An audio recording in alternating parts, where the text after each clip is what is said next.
everyone, and welcome to another episode of Reality Check. I'm very excited that you decided to join me again today. So today we're just going to be talking about what lies do you believe? Yes, I said lies. We've all been there before. Sometimes we're in an uncomfortable position and life doesn't go as planned. We tend to see the circumstances as something negative instead of something positive, instead of having a positive perspective. When we tend to focus on what we don't have, or what we should have done, what we didn't do, or maybe possibly somebody planted some negative seeds and said some negative opinions about you, and you chose to believe that. Maybe you didn't get the job. Maybe you got pregnant and you didn't mean to. Maybe your biological clock is ticking and you're not married yet. And so you kind of feel like you're behind. And if we're not careful, we kind of give the enemy that wedge to start planning lies, to start the mind games of why me and why hasn't it happened yet and what did I do wrong. So I'm going to share a little bit of my personal testimony, so to speak, of how I allowed the enemy to play games with me for a long time when it came to a certain topic in my life, or however you want to say it. So I'm single, I'm 27, and ever since I can remember, since I knew I liked boys, okay, I wanted to get married. And so I believe I started having confidence issues in high school. I was surrounded by, all of my friends are pretty, and they all had shapes, and I was the smallest one out of the group. And once I started to recognize the attention that they got and that I didn't receive, here was the first seed that was planted. There's something wrong with you. You're too skinny. Because people would always say, you know, you look anorexic, or are you bulimic? Somebody actually told me they didn't like me because I was too skinny. And so that was the first lie that I paid attention to. And for years I watered that seed of, I'm too skinny. There's something wrong with me. This is the reason why I'm single, is because of the way that I look. The second lie that I decided to entertain was being a virgin wasn't a good thing. There have been conversations that I've had with guys, and it always comes up as me being a virgin is an issue. There's something wrong with that there's no beauty in that, because according to the world standards, you need experience, or you're not really a woman unless you've experienced that. Recently someone told me that I didn't really understand how sex was an important part of a relationship because it's something that I've never experienced, so you don't really get it. And so I decided to water that seed as well, and water that lie of, being a virgin is the reason you're single. You're skinny and you're a virgin. Like, who wants that? And so time and time again, I would tell myself that there was something wrong with me.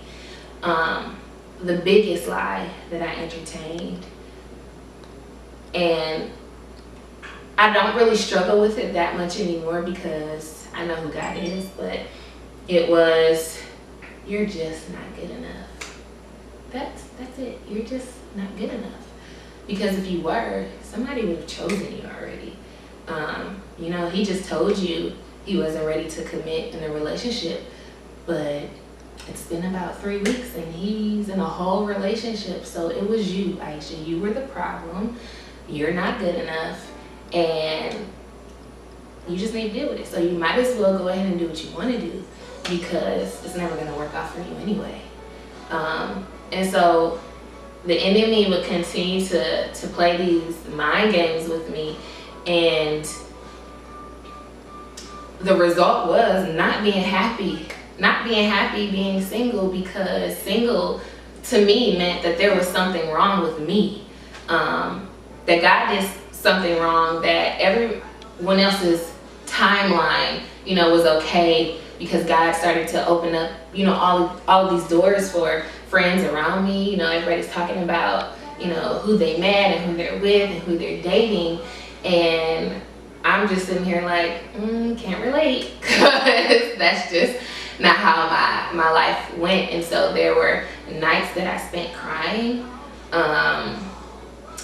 There are times where I do feel by myself, because I feel like it's hard to relate to other people, because nobody understands where I'm coming from, or nobody understands how I feel.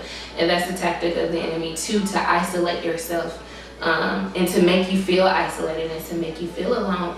But there was always a voice in the background that said, who told you that? Who told you that you weren't enough? Because I never said that about you.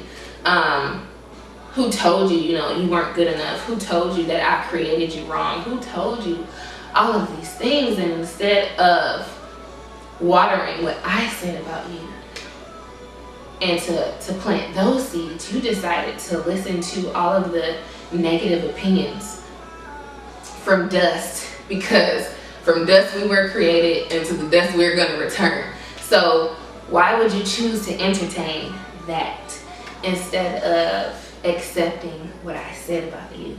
And in Psalm, God says that He put us together. He intentionally knit us together in our mother's womb. And when somebody does something intentional, that means they took their time. They knew what they were doing. They put every piece in every way that it was supposed to go. So yeah, I may be, skinny, but that's the way God created me. Yeah, I chose to not become one with a man, because that's what God desires us to do. And He clearly says, if you love me, then you obey my commands. And so there's nothing wrong with me being a virgin. Whoever the Lord has for me will appreciate that. So that's how I kind of deflect that lie.